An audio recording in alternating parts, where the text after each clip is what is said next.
Dalam Yohanes 1 ayat 1 sampai 14 masih ayat yang tema firman Tuhan di hari Natal. Mari kita lihat secara sungguh-sungguh. Nah, Yohanes 1 ayat 1 dan 14 kita baca bersama-sama 2, 3 ya. Pada mulanya ada firman, firman itu bersama-sama dengan Allah dan firman itu adalah Allah. Di sini kita lihat pada mulanya adalah firman, firman itu bersama-sama dengan Allah dan firman itu adalah Allah. Jadi kita tahu bahwa Allah kita Tritunggal, Bapa, Firman, dan Roh Kudus. Ya. Bapa, Firman, dan Roh Kudus. Jadi ketika Firman itu diutus, maka dia disebut anak. Ya. Tapi dia adalah Firman. Jadi istilah anak adalah istilah untuk Firman. Jadi Firman itu bersama-sama dengan Allah dan firman itu adalah Allah. Berarti anak itu adalah Allah karena firman itu adalah istilah untuk anak. Karena dia sedang diutus. Artinya kenapa disebut istilah anak? Karena satu hakikat, satu keberadaan dengan Allah. Ya. Nah, kalau firman itu adalah Allah, anak itu adalah Allah, berarti Yesus adalah Allah. Maksudnya Yesus adalah Allah. Ayat yang ke-14,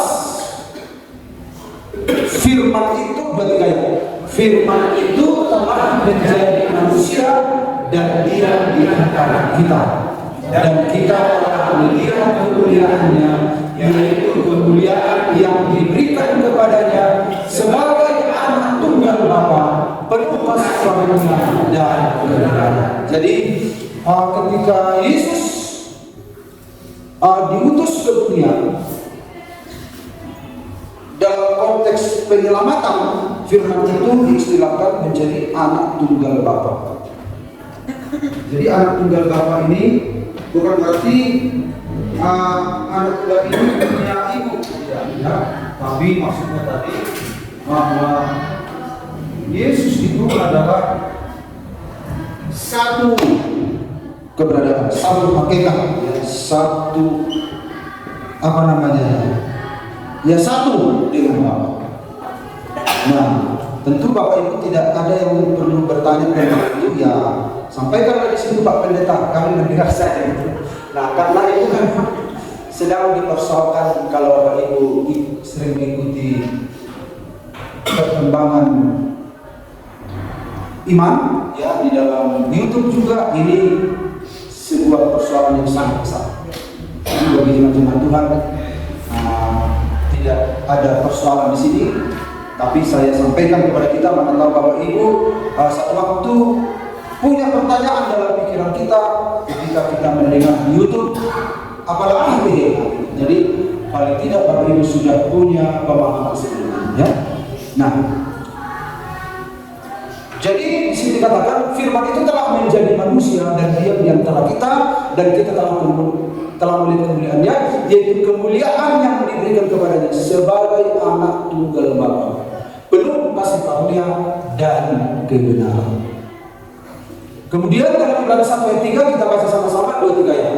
Ia adalah cahaya kemuliaan Allah dan gambar wujud Allah, dan menopang segala yang ada dengan firman-Nya yang penuh kekuasaan, dan setelah ia selesai mengadakan penyucian dosa, ia duduk di sebelah kanan yang maha besar di tempat yang tinggi. Jadi ia adalah cahaya kemuliaan Allah dan gambar wujud Allah. Allah tidak kelihatan, tetapi Yesuslah yang memperlihatkan. Nah, dan ternyata firman ini dikatakan menopang segala yang ada dengan firman-Nya yang penuh kekuasaan. Dan setelah ia selesai mengadakan penyucian dosa, ia duduk di sebelah kanan yang maha besar. Jadi kalau kita lihat di sebelah kanan yang maha besar, berarti Bapak Ibu Kita seringkali terganggu dengan di sebelah kanan, berarti Bapak di sini, Yesus di sini. Gitu kan logika kita. Jadi bukan begitu maksudnya ya. Di sebelah kanan artinya dia kembali kepada kemuliaan yang dimiliki sejak semula. Karena sebelah kanan itu artinya kemuliaan. Ya. Nah jadi kalau kita katakan dulu di sebelah kanan, bukan berarti Bapa di sini, Yesus di sini, dan Roh Kudusnya di mana. Jadi istilah kanan itu artinya Yesus kembali kepada kemuliaan sejak sebelum dunia diciptakan, kembali kepada kemuliaan. Karena Allah kita itu Tritunggal, seperti saya itu Tritunggal, tubuh saya, pikiran saya, dan roh saya. Ya, pikiran itu logos namanya, logika pikiran. Jadi yang datang ke dunia itu adalah pikirannya Tuhan. Nah, lalu kalau pikirannya Tuhan pergi, berarti Bapak nggak punya pikiran. Nah, gitu kan? Berarti waktu pikirannya pergi, logosnya pergi, berarti Bapak nggak punya pikiran dong. Nah, itulah misteri Tritunggal. Jadi Bapak itu punya hidup, Firman itu punya hidup dalam dirinya sendiri, Roh Kudus itu punya hidup dalam diri sendiri, tetapi satu. Itu bedanya. Kalau saya itu Tritunggal, ada tubuh saya, ada pikiran saya, ada roh saya, ada jiwa saya, ada roh saya. Jadi Yesus itu sepertinya jiwa begitu ya, pikiran, logos. Satu. Jadi saya tidak bisa dipisahkan dengan pikiran saya, tubuh saya. Kalau terpisah ya mati. Tapi karena Allah kita itu Tritunggal, dengan Tritunggal dia bisa jadi manusia. Jadi siapa yang menghuni surga ketika dia jadi manusia? Ya karena dia Tritunggal, lagi pula sifatnya adalah roh. Dia bisa saja menguasai segala sesuatu, bisa jadi apa saja ya. Karena dia adalah Allah yang roh maha kuasa ya. Dia bukan jahat seperti yang kita lihat sama jahat. Dia adalah roh yang maha kuasa. Jadi kalau kita mendengar tentang roh, imajinasi kita tentang roh berarti angin, ya kan? Nah, imajinasi kita tentang angin kan sejenis, ya kan? Kalau roh berarti angin. Bagaimana kalau kita memikirkan lagi tentang roh jahat? Bagaimana pula ini angin, roh jahat? Bagaimana pula dengan mereka? Bagaimana pula dengan Allah? Jadi tentang roh ini itu pun ada level-levelnya. Sementara pikiran kita tentang roh hanya sedikit itu angin, udara. Nah, sementara roh itu tidak sedikit ada level-level. Apalagi Allah ya tidak selevel dengan roh jahat, roh malaikat. Jadi luar biasa ya, tidak bisa diurai oleh pikiran kita. Nah, itulah Yesus Kristus. Firman itu telah menjadi manusia. Nah, inilah Kolose 1 ayat 12 sampai 17. Kristus adalah gambaran yang tepat dari Allah. Jadi gambaran yang tepat dari Allah hanya Yesus. Jadi kalau bukan Yesus yang menggambarkan Allah itu, berarti bukan Allah yang tepat. Nah, harus Yesus. Karena Yesuslah gambaran yang tepat dari Allah. Jadi kalau orang menyembah Allah tapi gambarannya bukan Yesus, berarti kalau Allah, berarti Allah itu sesembahnya kemungkinan tidak ada. Atau kalau ada tapi bukan Yesus gambarannya, berarti palsu. Nah, gitu. Amin Bapak Ibu. Jadi Yesus itu adalah gambaran yang tepat dari Allah yang tidak kelihatan. Jadi Allah yang kelihatan hanya Yesus.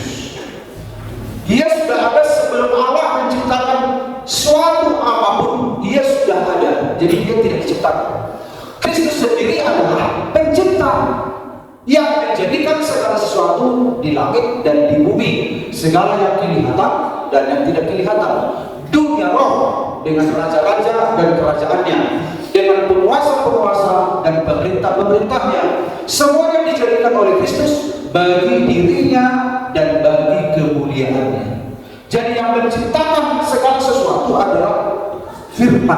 firmannya Bapa. Siapa firmannya Bapa? Kristus.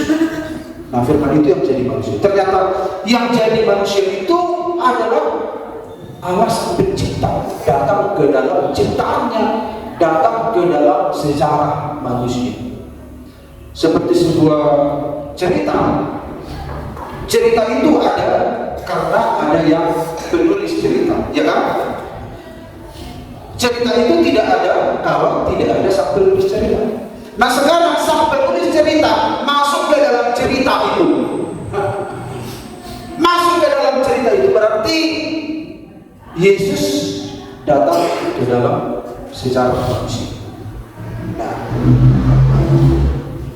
jadi dialah sang pencipta itu. Jadi kalau bicara tentang firman itu otomatis langsung terhubung dengan Bapa, karena tidak bisa dipisahkan. Terhubung dengan Roh Kudus, tidak bisa dipisahkan. Makanya Yesus berkata, barang siapa yang melihat aku telah melihat Bapa. Jadi orang yang menyembah Bapa itu sembah Yesus. Orang yang menyembah Allah itu, Allah yang benar adalah dengan menyembah Yesus. Tidak mungkin orang bisa menyembah Allah yang benar dengan mengabaikan Yesus yang adalah gambaran Allah. Gak mungkin. Jadi kalau ada orang bertanya, mana yang benar, kita menyembah Bapa atau menyembah Yesus? Kalau kita menyembah Yesus, itu otomatis telah menyembah Bapa. Kalau ada orang berkata, aku tidak mau menyembah Yesus, menyembah Bapa saja, Bapa yang mana? Nah, jadi kalau kita menyembah Yesus, itu sudah menyembah Bapa. Jadi gak usah bagaimana menyembah Roh Kudus, bagaimana menyembah Bapa, gak usah. Yesuslah Allah yang titik penyembahan itu, dan tidak usah mempertentangkan nanti bagaimana iri hatilah Bapa, iri hatilah Yesus. Karena Allah kita itu adalah satu, esa. Tauhidnya Kristen beda dengan tauhidnya agama lain. Tauhidnya agama lain itu satu, sementara tauhidnya kita itu satu tapi jamak. Ya. Makanya Elohim itu dalam bahasa Ibrani artinya jamak. Jadi Allah yang Esa itu tiga pribadi. Ya. Nah, itulah Allah kita. Ia sudah ada sebelum segala sesuatu ada, dan kuasanya mengatur segala sesuatu.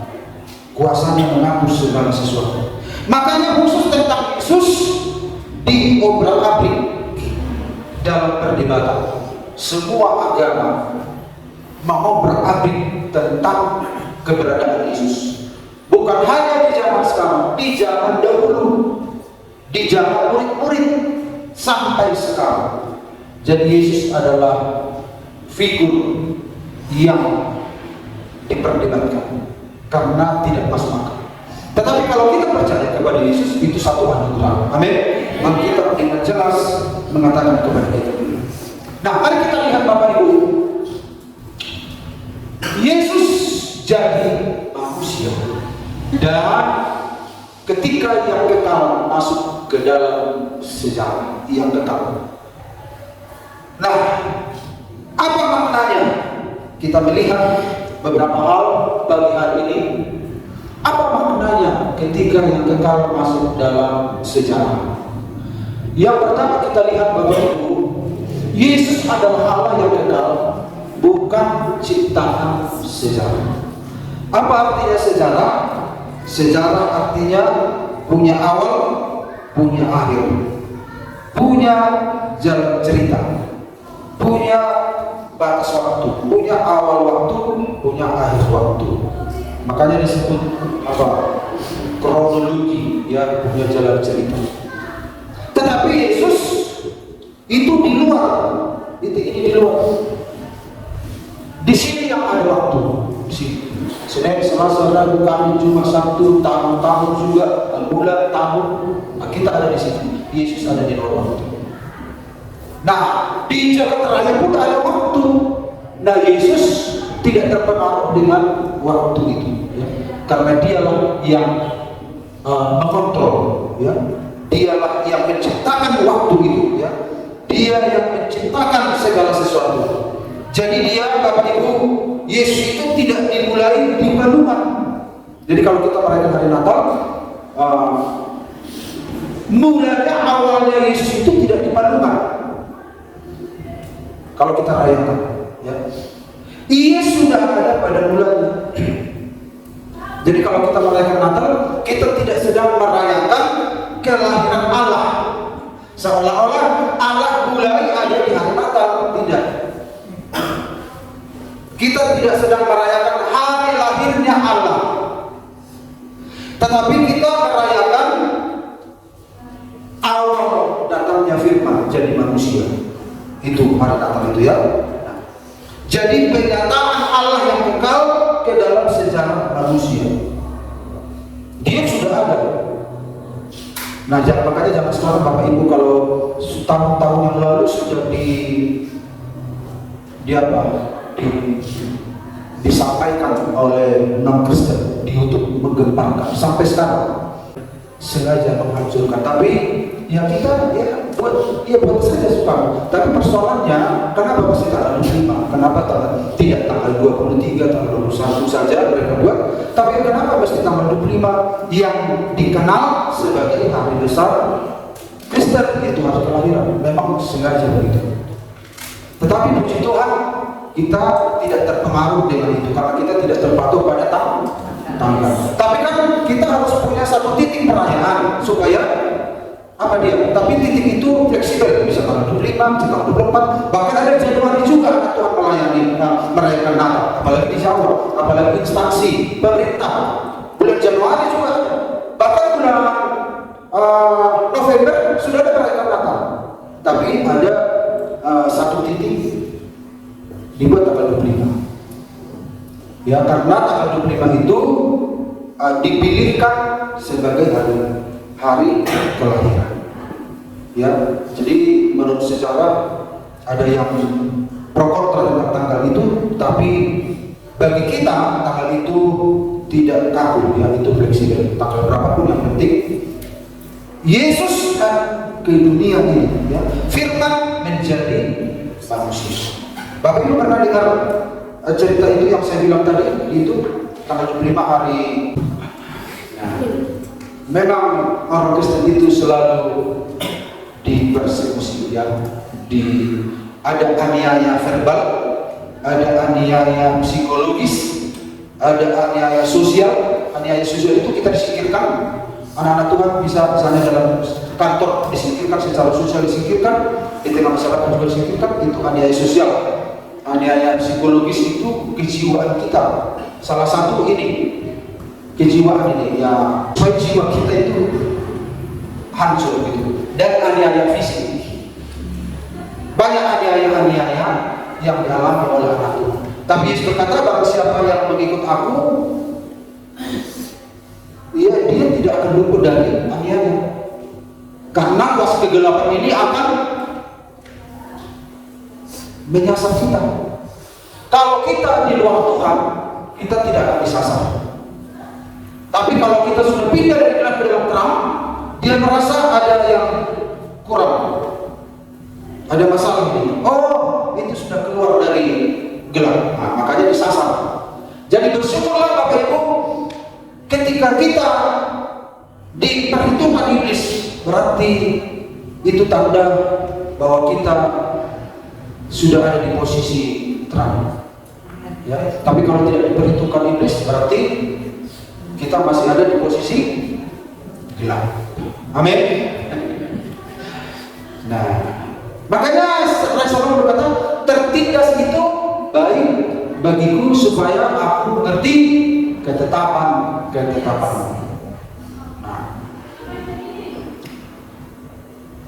Nah, jadi saudara-saudara, Yesus adalah Allah yang kekal, bukan ciptaan sejarah. Jadi Natal itu bukan kelahiran Allah, tetapi awal mula firman jadi manusia. Karena dia sudah ada dari mulanya, ya. Dia tidak dimulai di kanan Bethlehem, dia sudah ada di dalam dia sudah ada sebelum alam raya, alam semesta, karena dialah yang ada, sang pencipta. Dari dialah semua bersumber. Dia menyebut namanya, maka semuanya bermunculan. Nah, itu kata Alkitab. Dia yang menyebut namanya, semua bermunculan. Dialah penyebab segala sesuatu, dan itu diciptakan semua untuk dia. Dialah, saudara-saudara, seperti saya katakan, penulis cerita, tetapi dia masuk ke dalam cerita itu sendiri. Jadi dunia itu ada karena dia, bukan dia ada karena dunia. Dunia itu ada karena dia. Jadi saudara-saudara, bukan juga dia ada karena ada kasus-kasus yang dialami manusia, maka dia ada. Misalnya kan kalau ada kejahatan di masyarakat, muncullah apa? Batman. Ada sebuah keinginan untuk membela, muncul Batman, muncul Superman, muncul Spiderman. Nah, kan itu panggilan untuk menyelamatkan, muncul Zorro. Itu kan kisah-kisah kepahlawanan. Karena apa? Penderitaan yang dialami manusia maka muncul. Tapi Yesus muncul bukan karena adanya penderitaan manusia. Yesus muncul bukan karena adanya dosa. Dia sudah ada dari kekal sampai kekal. Amin. Dia tidak tiba-tiba muncul karena ada manusia lalu ada lahir seorang yang terbeban untuk menyelamatkan. Tidak.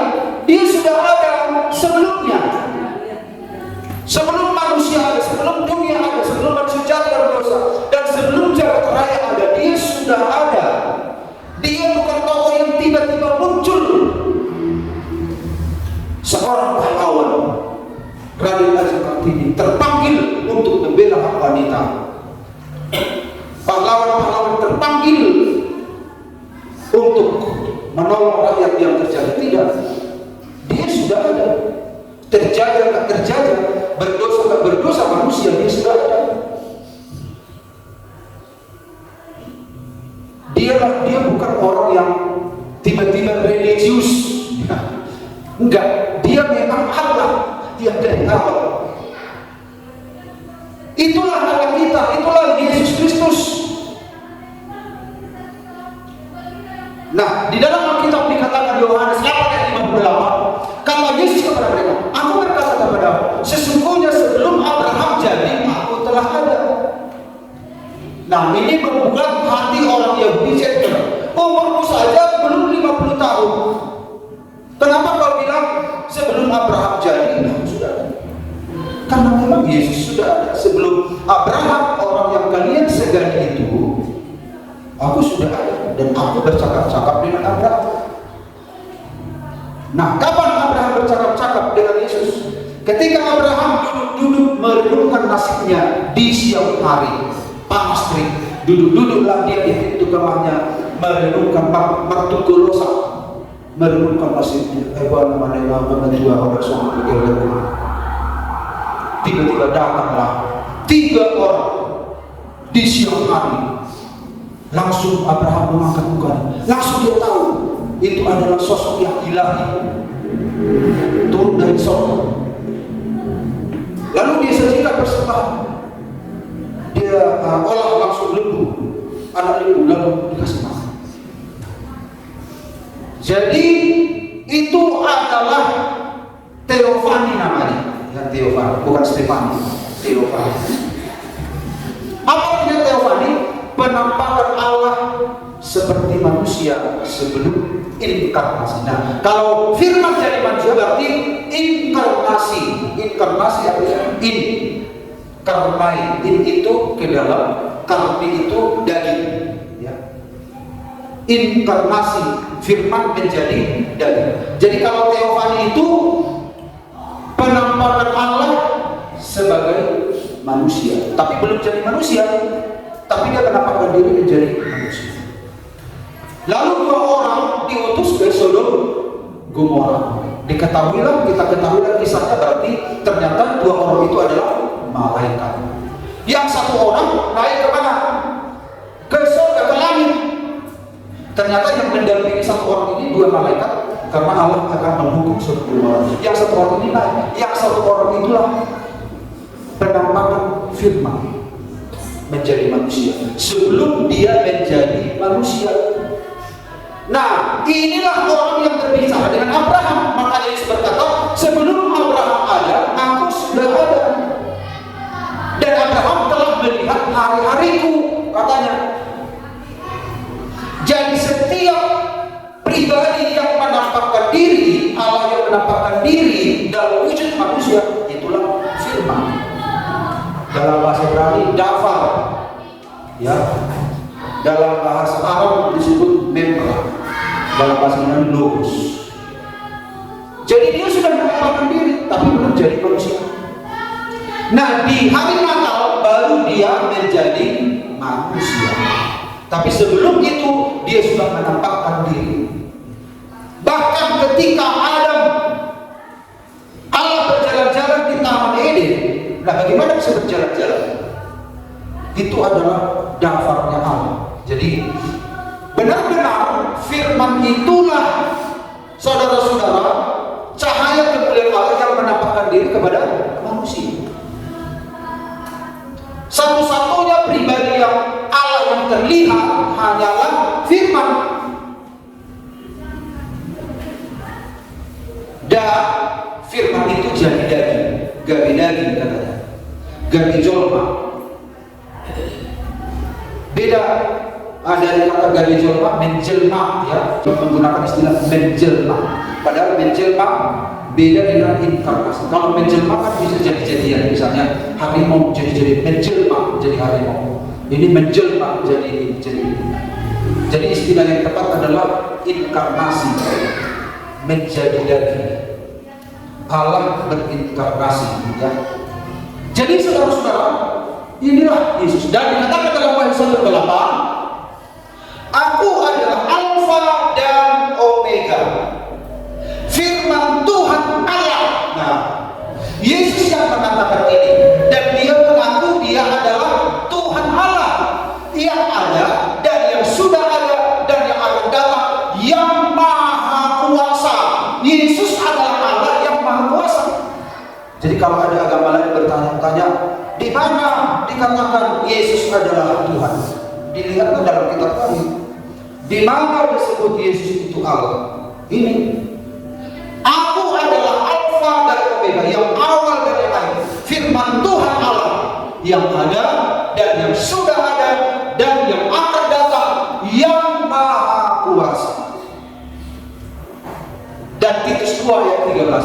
Dengan menantikan pergenapan pengharapan kita yang penuh bahagia dan penyataan kemuliaan Allah yang maha besar dan juru selamat kita Yesus Kristus. Jadi Yesus Kristus adalah Allah kita yang maha besar dan sekaligus juru selamat. Makanya Yesus berkata, bukan seorang duta yang akan menyelamatkan kami, tetapi aku sendiri.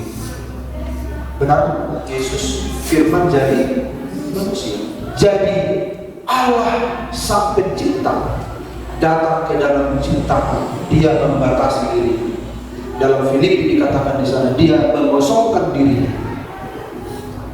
Dia mengosongkan diri.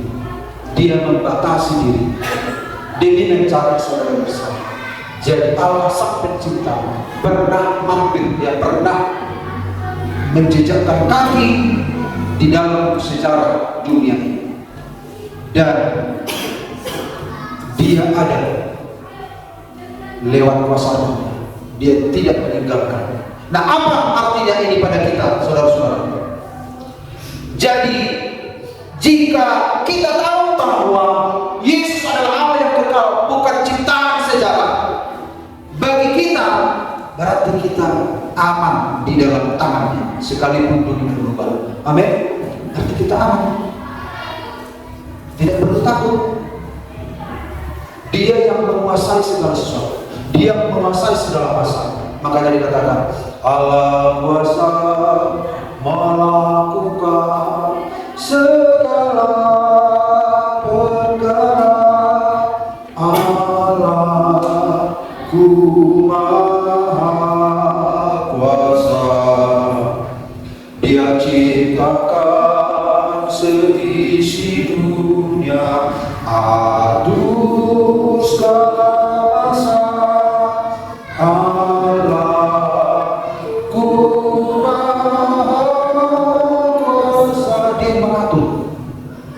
dia tidak diatur oleh masa. Yesus tidak diatur oleh masa. Walaupun dia ada dalam sejarah, tetapi dia tidak diatur oleh sejarah.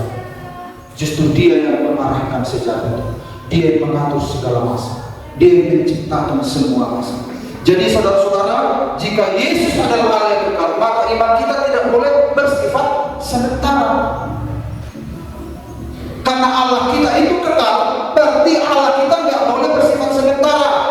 Karena banyak orang percaya kepada Yesus, ya ketika hidupnya sedang baik, ketika hidupnya tidak, saudara-saudara, tidak aman-aman saja, maka imannya goyah. Imannya goyah. Tapi kalau kita tahu Allah kita itu tidak berubah, Dia yang mengatur segala masa, maka Tuhan menuntut iman kita itu seterusnya sampai Tuhan datang. Maka Yesus berkata, jika anak manusia datang, adakah ia menjumpai iman di muka bumi ini? Karena seringkali iman orang percaya itu tergantung pada musim. Tuhan minta iman kita itu terus bertumbuh sampai Tuhan datang. Dan iman itu akan selesai jika sudah ada dalam kekekalan. Karena Tuhanlah yang menopang kita semua.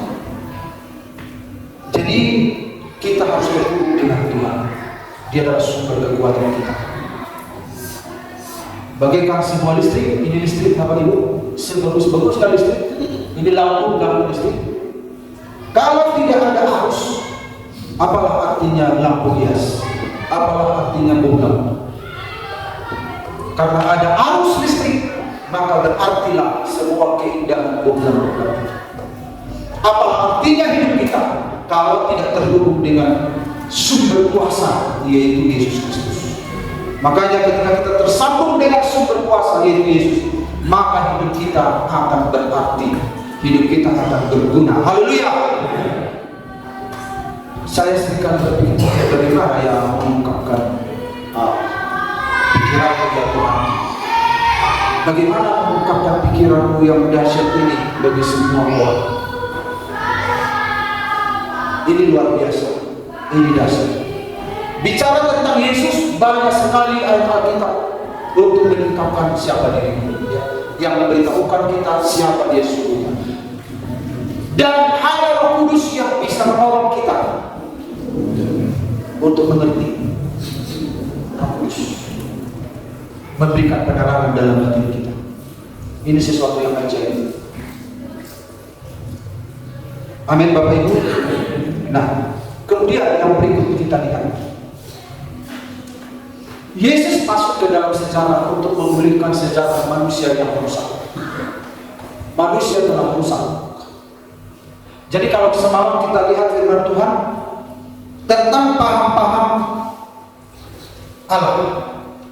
Salah satu paham di situ adalah memang ada Allah tapi nggak tahu entah di mana.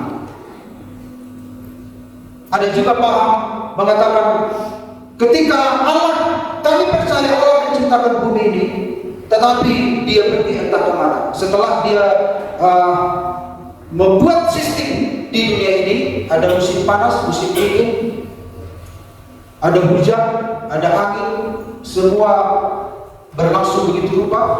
Ada menabur, ada panen, itu berlangsung. Lalu Dia pergi entah kemana, dan Dia tidak mengurus bumi ini lagi, tidak mengurus manusia lagi. Bukan urusannya manusia itu hancur, berdosa, tanggung sendiri, itu menurut mereka. Tetapi Allah kita tidak, karena untuk Dialah semua diciptakan, untuk kemuliaannya, bukan untuk seseorang, tapi untuk Dia. Tadi kita sudah lihat baca semua ayat itu.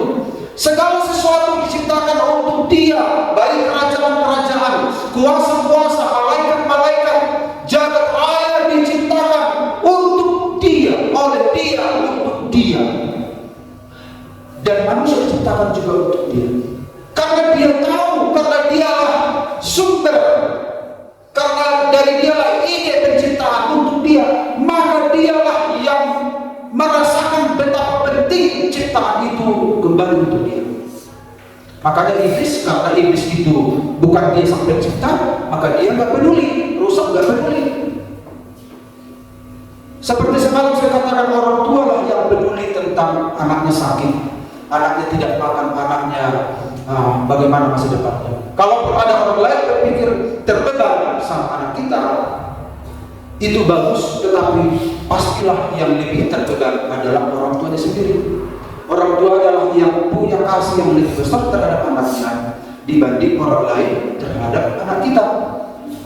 Kenapa iblis tidak peduli dengan semua? Karena bukan dia sang pencipta, dia berusaha. Pencuri damai hanya untuk mencuri, membunuh, membinasakan. Itulah kerjanya iblis. Jadi kalau Bapak Ibu melihat semua bangunan-bangunan pemerintah rusak, itu bukan ide sang pencipta. Kalau sang pencipta melihat ada lampu-lampu di pantai rusak, atau pemerintah lah, ya tapi kan pemerintah juga kadang nggak bisa juga dipercaya ya. Yang pun rakyatnya itu dirusakin pun nggak apa-apa gitu. Nah, tapi dari sisi merusak, Bapak Ibu lihat jalan di Acibata dari Tiga Raja, ada pagar-pagar yang merusak, satu demi satu di pretevi, habis semua basicnya itu tebal-tebal itu. Satu besi itu bisa jadi 5 parang satu besi. Pasti bukan anak Tuhan yang lahir baru yang mengambil itu. Pasti anak Tuhan yang lahir baru punya pikiran seperti Yesus. Semuanya ingin baik. Tapi iblis merusak. Kerjaan merusak. Tapi orang Kristen yang lahir baru bagaimana supaya baik dijaga, dirawat. Nah, karena Allah adalah sang pencipta, maka dia lebih peduli. Jadi dia masuk ke dalam sejarah manusia, memulihkan sejarah yang rusak. Galatia 4:4-5. Tetapi setelah genap waktunya, maka Allah mengutus anaknya, artinya dia masuk ke dalam keterbatasan ini, yang lahir dari seorang perempuan dan takluk kepada hukum Taurat. Jadi setelah genap waktunya, jadi dia Allah itu melihat waktu yang ada di bumi itu, dan di waktu yang tepat dia masuk ke dalam sejarah. Kemudian kita lihat, sebab itu sama seperti dosa telah masuk ke dalam dunia oleh satu orang. Telah masuk artinya bukan berarti dosa itu sebelumnya ada di luar, bukan itu maksudnya, tetapi awal ya, dosa itu diawali oleh satu orang, yaitu Adam. Kemudian datanglah seorang masuk. Nah, kalau yang seorang masuk ini artinya Allah masuk ke dalam sejarah itu, masuk ke dalam keterbatasan. Karena di bumi ada seorang yang mengawali dosa itu. Jadi saudara-saudara, Yesus masuk. Dan dikatakan dalam Roma 5:18-19, oleh ketaatan satu orang, semua orang menjadi benar. Artinya, jadi saudara-saudara, ketika dia masuk ke dalam sejarah manusia, dia ingin mengubah jalan cerita dari ciptaan yang rusak. Dia mengubah alur ceritanya. Misalnya, kalau kita menulis sebuah cerita begitu, tapi entah kenapa kok jalan ceritanya bulat, padahal yang sang pengarang itu bukan ini akhir cerita. Siapa yang mengubah cerita ini? Nah, yang mengubah itu iblis dan manusia berdosa. Akhirnya dia datang untuk mengubah jalan cerita, mengubah hidup. Jadi sejarah manusia rusak karena dosa, ketidaktaatan, kematian, rusak. Betapa parahnya manusia itu ya. Dan ayat yang lain, 2 Korintus 5:17 dikatakan, yang lama sudah berlalu, sesungguhnya yang baru sudah datang. Siapa yang membuat ini? Yesus. Dia datang. Dan ketika dia datang, itu saudara-saudara, misinya bukan hanya manusia saja, alam semesta. Alam semesta. Karena Yesus itu adalah manusia Allah. Untuk mengurus manusia punya daging, dia jadi manusia. Dan keberadaannya dia jadi manusia karena dia adalah Allah yang tetap. Maka sekaligus juga untuk mendamaikan segala sesuatu dengan dirinya. Mendamaikan artinya menormalisasi, mendudukkan, bukan menyelamatkan. Tapi manusia itu yang percaya diselamatkan, tapi mendamaikan segala sesuatu, baik di surga, baik di bumi, di bawah bumi, mendamaikan istilahnya, mendudukkan semuanya. Karena sudah berantakan semuanya di bawah iblis. Jadi bukan hanya kita, bukan hanya manusia, tetapi alam roh, tataran alam roh sudah rusak. Dibuat oleh Lucifer. Rusak. Jadi misi Yesus ini sekali untuk seluruh alam semesta dan di dalamnya ada manusia. Ini karya Yesus yang luar biasa, ya. Yang lama sudah berlalu, sesungguhnya yang baru sudah datang. Dan karena saudara-saudara kita adalah manusia, jadi seringkali yang kita tarik untuk diri kita, pekerjaan Kristus untuk diri kita adalah pembaruan diri. Sepertinya untuk pembaruan jalan raya kita nggak peduli kan, tahu satu hal itu. Tapi walaupun urusan Tuhan, ternyata Tuhan mengurus juga jalan raya. Seringkali kan kita pikirkan hanya kita, ternyata Yesus mendamaikan segala sesuatu dengan diri.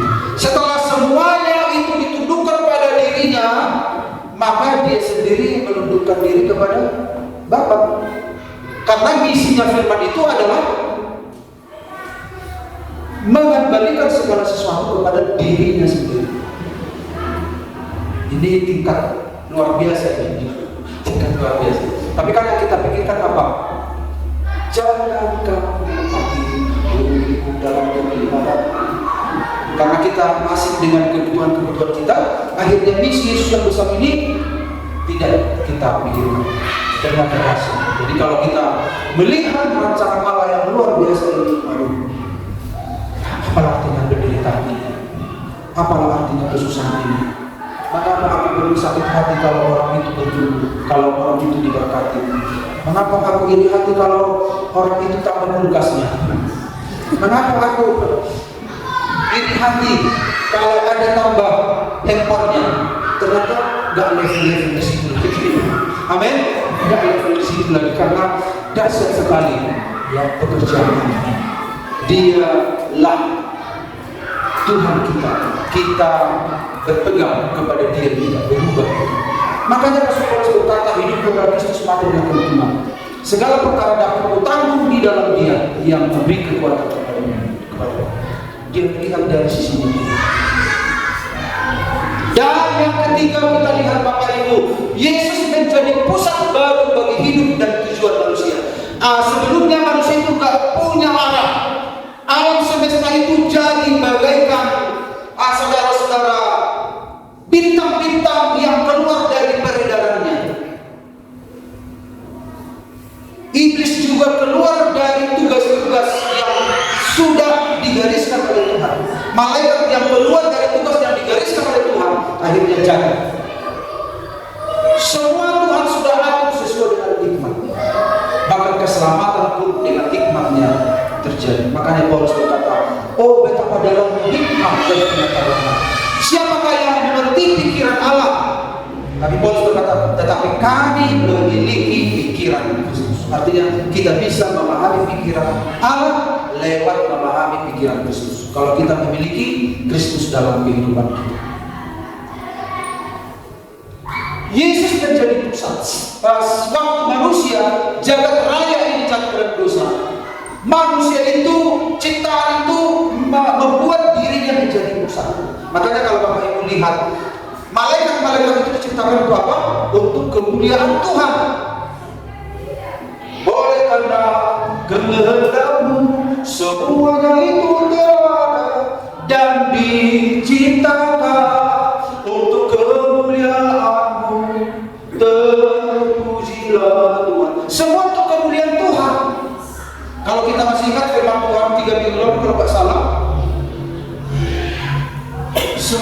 kemuliaan Tuhan, untuk Dia. Tetapi manusia itu, malaikat itu untuk kemuliaan. Makanya Lucifer dalam Yesaya pasal 14 kalau tidak salah ayat 12 sampai 14. Aku hendak. Nah, wah ini Lucifer. Lucifer adalah malaikat tertinggi, ya, setelah Allah. Lucifer malah lebih tinggi mungkin daripada Gabriel dan Mikael, karena dia berkilau-kilau, indah sekali. Lalu Lucifer ini berkata, aku hendak naik, aku berkatasi Allah, aku hendak duduk di tahta. Artinya dia mau menjadi Allah. Dan antikris juga nanti di akhir zaman, dia hendak duduk di bait Allah. Dia mengaku sebagai Allah. Jadi bukan hanya di surga dia memberontak, di akhir zaman juga dia akan melakukan misi terakhirnya. Dia akan duduk di bait Allah. Dia akan mengaku sebagai Allah. Jadi iblis belum selesai bekerja. Makanya kita butuh terus supaya kita dipimpin. Makanya ada nyanyian, peganglah tanganku Roh Kudus setiap hari, ku tak dapat jalan sendiri. Nah, jadi saudara-saudara, Yesus menaklukkan ini semua di langit, di atas bumi, dan di bawah bumi. Di langit itu makhluk-makhluk roh, juga kosmik, segala sesuatu. Di bumi manusia, ini di bawah bumi itu maksudnya makhluk-makhluk roh, makhluk-makhluk roh. Kuasa-kuasa iblis juga bisa termasuk, dan kuasa roh-roh orang yang sudah meninggal di luar Tuhan, roh-roh. Jadi orang Batak kembali mempercayai di berbagai jam, Banotoma, Banoto. Ya, mereka juga percaya.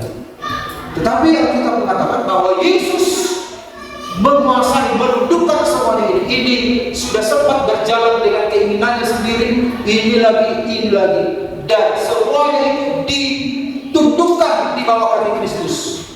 Dan setelah itu dia menyelesaikan misi, karena dia firman itu diutus oleh Bapa, maka lengkaplah sudah akhirnya segala sesuatu dimulihkan. Jadi saudara-saudara, Allah pernah mengalami sebuah masa di mana ciptaannya memberontak, dan untuk menormalisasi itu semua dia harus jadi manusia. Akhirnya dia menjadi pusat. Bapak Ibu lihat, bulan itu mengelilingi bumi, pusatnya adalah bumi. Sementara bumi berputar di porosnya, bulan juga berputar sambil mengelilingi bumi. Jadi pusatnya adalah bumi. Selain itu bumi juga dan planet-planet berputar juga, dan matahari adalah pusatnya. Demikian juga kita dengan Tuhan. Yesuslah pusat hidup kita. Yesuslah pusat kehidupan kita. Ya. Jadi apa aplikasinya dalam kehidupan kita? Kalau Yesus menjadi pusat kita, maka tujuan hidup kita itu benar-benar tercapai. Kalau Yesus menjadi pusat kita, hidup kita menjadi berguna, hidup kita menjadi berarti. Tapi kalau kita yang menentukan hidup kita, maka hidup kita tidak ada berarti. Yesus melakukan ini semua. Seindah pelangi, secerah mentari. Lalu lanjut, jangan ingat, janjimu teruji, Engkau Yesus. Kini aku kau miliki, hatiku bernyanyi, karena aku kau miliki. Jadikan hidupku berarti. Kita akan berarti kalau kita menyadari bahwa kita adalah milik Tuhan. Amin. Dengan menyadari kita milik Tuhan, maka kita tidak akan menyakiti hati dan kita tidak akan berdosa. Bagaimana caranya kita bebas dari dosa? Menyadari bahwa kita adalah milik Tuhan. Kenapa orang susah melawan dosa, masih ragian di bagasi dirinya? Aduh, menembaki dosa kita di bandita itu. Karena memang dia merasa bukan milik Tuhan. Selama kita tidak merasa milik Tuhan, selama kita merasa bahwa kita dicipta bukan untuk Tuhan, tapi untuk diri kita, disitulah kita susah untuk lepas dari dosa. Tapi kalau kita merasa aku milik Tuhan, ada yang sekolah minggu yang enak, ya gembala sering menyanyikan itu sambil menyembah. Tapi bagus sekali guru sekolah minggu menciptakan Tuhan. Sebaiknya dinyanyikan juga di sini. Aku milikmu, aku milikmu. Next.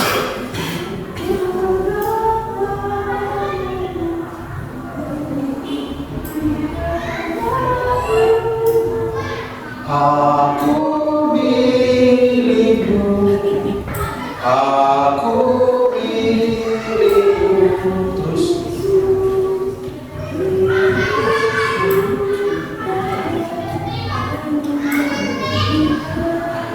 kalau kita pasti Tuhan mengasihi pun jadi bisa, mengampuni pun jadi bisa, memberi pun jadi bisa, semua jadi bisa.